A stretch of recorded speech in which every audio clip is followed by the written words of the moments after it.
এরকম কোনো লাইসেন্স দেওয়া হয়নি যে তিনি চাইলেই একটা ভুল সংবাদ প্রচার করবেন। যারাই এখন থেকে এই ধরনের ভুল সংবাদ প্রকাশ করবেন বা বিভ্রান্তিকর প্রকাশ করবেন, যেগুলো আমাদের মানুষকে বিভ্রান্ত করবে, সরকার তাদের বিরুদ্ধে প্রয়োজনীয় আইনানুগ ব্যবস্থা গ্রহণ করবে।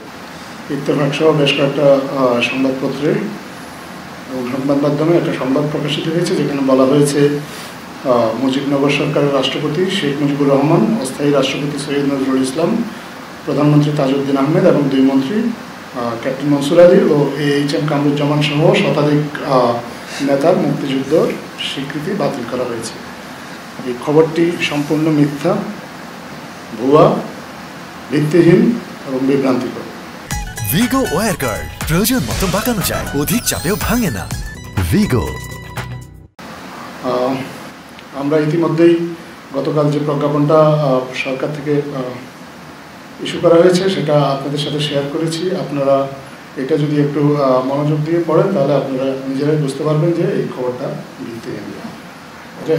এছাড়াও আমরা নিজেরা আমাদের মুক্তিযুদ্ধ বিষয়ক মন্ত্রণালয় আজকে একটা সংবাদ সম্মেলন করে এ বিষয়ে তাদের অবস্থানটা ব্যাখ্যা করেছেন। আমরা নিজেরাও মুক্তিযুদ্ধ বিষয়ক মন্ত্রণালয়ের দায়িত্বপ্রাপ্ত উপদেষ্টা ফারুকী আজম জনাব, ওনার সাথে কথা বলেছি। উনি আমাদেরকে জানিয়েছেন পরিষ্কারভাবে মুজিবনগর সরকারে যারা ছিলেন তারা মুক্তিযোদ্ধা, যারা সশস্ত্রভাবে মুক্তিযুদ্ধ করেছে, যারা পরিচালনা করেছে তারাও মুক্তিযোদ্ধা, তবে এই সরকারের কর্মকর্তা কর্মচারী তারা সহযোগী মুক্তিযোদ্ধা।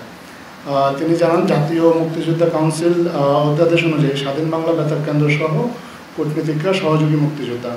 সহযোগী মানে এই নয় যে তাদের সম্মান ক্ষুণ্ণ করা হয়েছে। তিনি জানান 1972 সালে মুক্তিযুদ্ধের যে সংজ্ঞা ছিল সেটাই বাস্তবায়ন করা হয়েছে। 2018 ও 2022 সালে এটা পরিবর্তন করা হয়। মুক্তিযোদ্ধা ও মুক্তিযুদ্ধের সহযোগী দুইয়ের সম্মান, মর্যাদা এবং সুযোগ সুবিধা একই থাকবে। এটা আমাদেরকে মুক্তিযুদ্ধ বিষয়ক উপদেষ্টা জনাব ফারুকী আজম নিশ্চিত করেছেন। আমরা এই বিষয়ে যেসব সংবাদ মাধ্যম ভুল বিভ্রান্তিকর সংবাদ প্রকাশ করেছেন, আমরা আশা করব তারা তাদের ভুলটা সংশোধন করবেন। ঠিক যেখানে তারা ভুল সংবাদটি ছাপিয়েছেন ঠিক একই জায়গায় তারা তাদের সংশোধনী প্রকাশ করে তারা তাদের পাঠকদের কাছে দুঃখ প্রকাশ করবেন এবং আমাদের বাংলাদেশের মানুষ যাদেরকে তারা বিভ্রান্ত করেছেন এই ভুল সংবাদ দিয়ে তাদের কাছেও দুঃখ প্রকাশ করবেন।